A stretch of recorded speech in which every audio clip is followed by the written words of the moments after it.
Bienvenue au podcast Kadampa.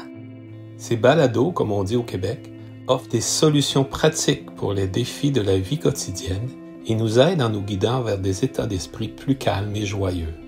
Dans chaque épisode, vous trouverez un court enseignement donné par divers enseignants bouddhistes Kadampa à travers le monde. Tous ces enseignements sont inspirés de la sagesse profonde de vénérable Geshe Khalsa Gyatso Rinpoche, un maître bouddhiste pour notre monde moderne, en espérant que ceci vous plaira. Bonjour à tous, je m'appelle Gen Tompa, je suis l'enseignant du centre de méditation Kadampa à Paris et je vais vous parler d'un sujet qui me tient à cœur, qui est le sujet de l'inquiétude. Et surtout la question c'est, y a-t-il une raison de s'inquiéter? Donc je crois qu'on a déjà la réponse. Est-ce qu'il y a une raison de s'inquiéter? Non. Mais on le fait quand même. Dans la notion de s'inquiéter, il y a plusieurs choses. Je crois, il y a la notion de se préoccuper, d'être nerveux, s'agiter, avoir peur. Avoir peur à propos de quelque chose qui nous concerne, mais aussi à propos de quelque chose qui concerne nos proches, ou les autres, ou notre monde. Et donc, ça devient très naturel, en fait, aujourd'hui, de s'inquiéter. Et on a besoin de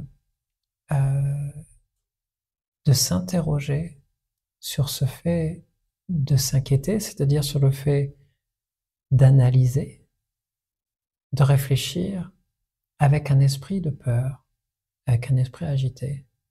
Il n'y a pas de problème avec le fait d'analyser le présent, l'avenir, voilà. Réfléchir, qu'est-ce qui pourrait se produire, etc.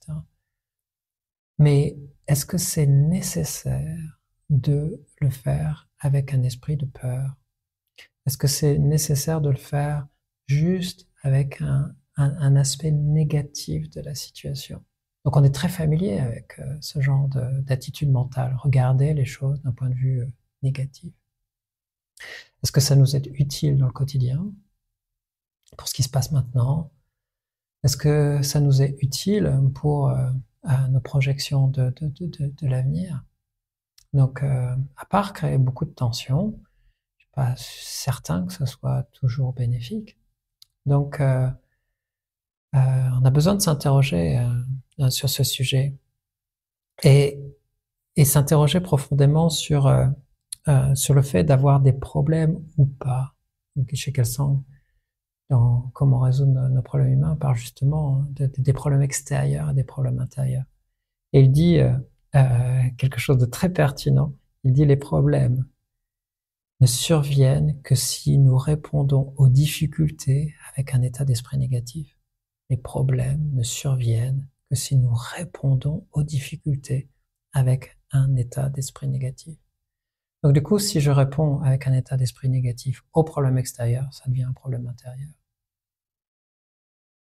Donc, c'est extraordinaire de voir les choses de cette manière.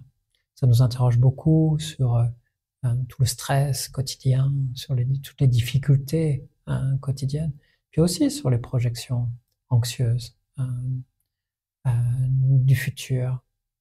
Donc, est-ce que l'on analyse, est-ce que l'on projette avec un esprit de paix, un esprit juste d'accueil ou bénéfique, ou est-ce que je projette, réfléchis avec un esprit de peur et peut-être d'agacement, d'irritation, que quelque chose se produise mal. Donc, je crois qu'il y a deux sujets vraiment à creuser dans le fait de s'inquiéter. Donc, c'est donc deux axes de réflexion et deux axes de pratique. Le premier, c'est le fait de projeter la peur, d'être confronté à des difficultés. Et le deuxième, c'est le fait de projeter une faible capacité à gérer ces difficultés. Je répète, premier axe de travail, le fait de projeter la peur d'être confronté à des difficultés.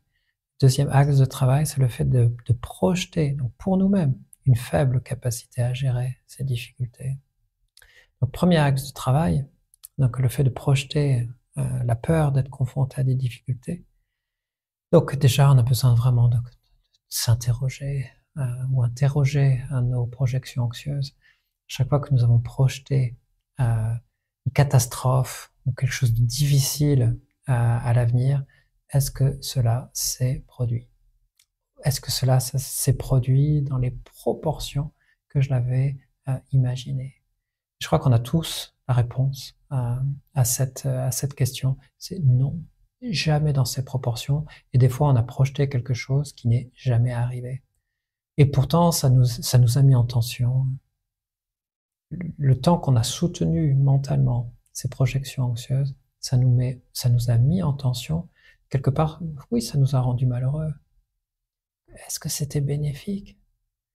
Parfois, ça nous a même poussé à agir de manière excessive, qui a fait que juste empirer en fait les choses. Donc peut-être que les projections anxieuses ne sont pas bénéfiques, ni pour maintenant, ni pour l'avenir. Donc déjà, on a besoin d'avoir cette interrogation profonde pour tout ce qui se passe dans notre esprit. Peut-être se dire non, faut pas que je suive. La prochaine fois que j'ai des projections anxieuses qui se manifestent, donc des projections de l'avenir avec peur, peut-être non. En tout cas, je vais mettre de l'équilibre dans mes projections, pas juste du côté négatif des choses.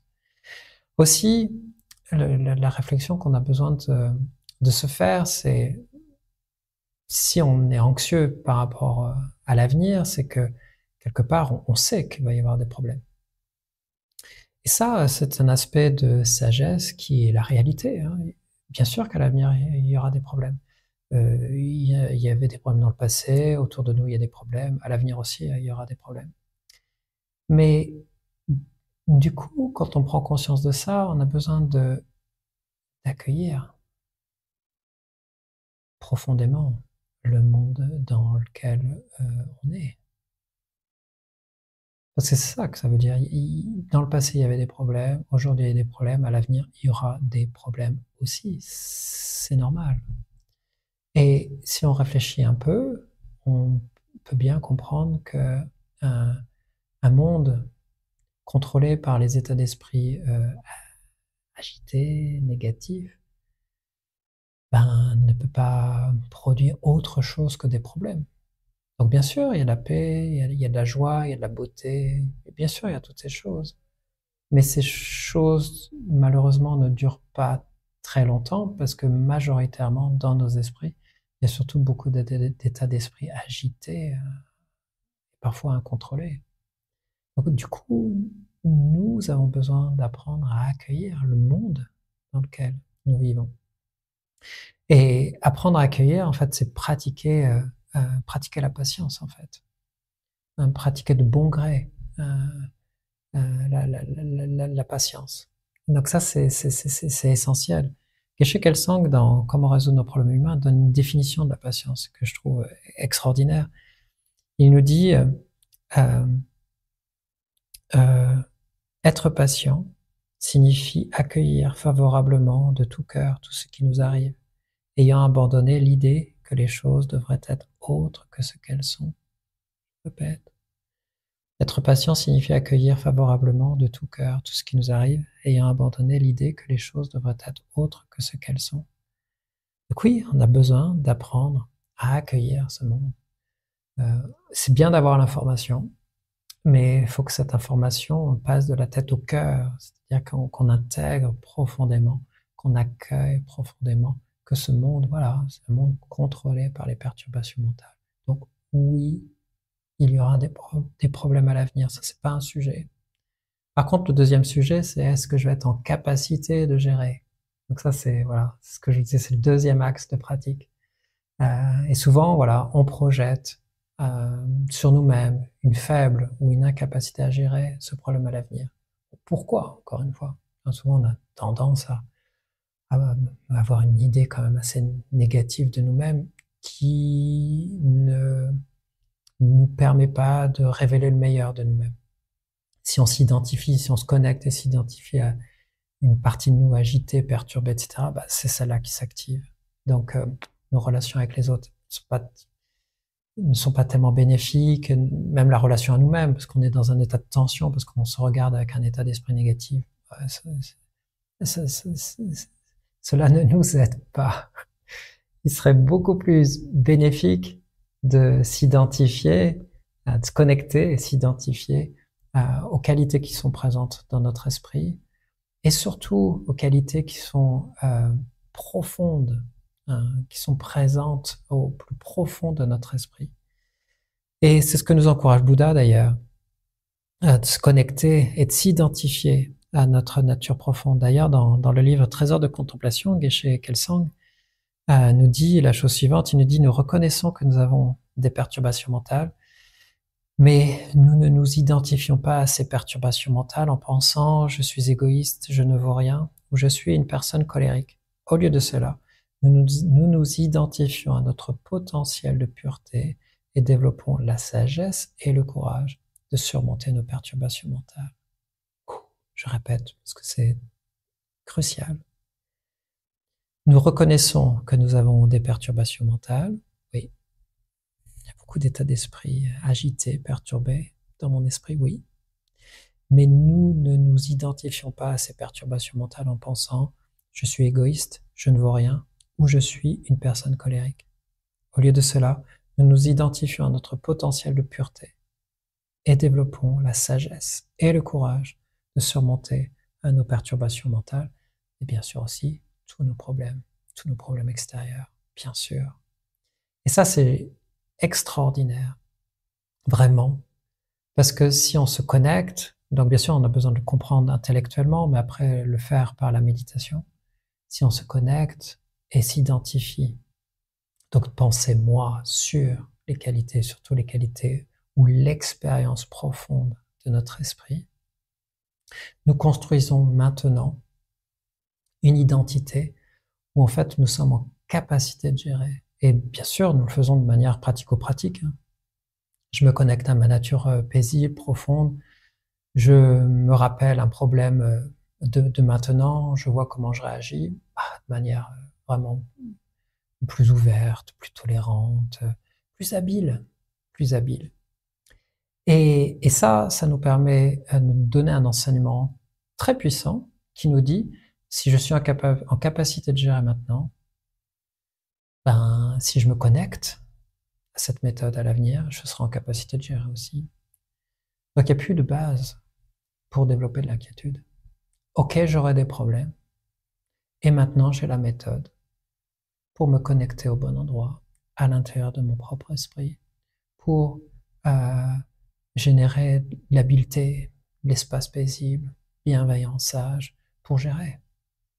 J'ai de l'espace dans mon esprit pour gérer les difficultés. J'ai des ressources dans mon esprit pour gérer les difficultés. Et je peux enseigner ça aux autres aussi. Je peux les encourager, voilà, de manière habile, à développer cette attitude intérieure. Donc c'est vraiment très très puissant. C'est un conseil vraiment très beau de Bouddha. Donc ça, bien sûr, ça se fait pas en 5 minutes. On a besoin de l'entendre encore et encore. Besoin d'être guidé dans des méditations qui nous montrent le chemin, comment faire cela de manière habile, progressive. Donc surtout, je vous encourage à vous connecter à un centre Kadampa, donc bien sûr en ligne ou venir en présentiel, pour vraiment apprendre à faire cela.